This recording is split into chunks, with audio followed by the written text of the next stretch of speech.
போன வாரத்துல ஒரு குழந்தைக்கு சாட்சி சொன்னாங்க. இங்க இருக்கிறாங்க அந்த குடும்பம். சின்ன குழந்தையா இருக்கிற அந்த குழந்தைக்கு ஹார்ட்ல ஓட்ட. சபையில வந்து சொன்னாங்க, ஜெபித்தோம். கண்ணீரோடு அந்த குழந்தையுடைய தாய், அவங்க குடும்பமே அழுதாங்க. ஐயோ, எனக்கு கொடுத்த என் குழந்தைக்கு இருதயத்தில் ஓட்டையா அப்படின்ட்டு ஆண்டவர்கிட்ட கண்ணீர் விட்டு அழுத அந்த குழந்தையினுடைய தாயுடைய கண்ணீரை தொடச்சி அந்த ஓட்டையே இல்லைன்னு சொல்ற அளவுக்கு ஸ்கேன் ரிப்போர்ட்ல ஆண்டவர் பெரிய அற்புதம், the miracle God, அற்புதத்தின் தேவன்.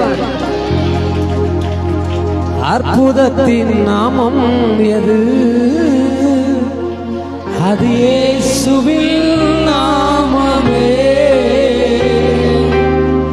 அதிசய நாமம் எது? சத்தம் போதாது.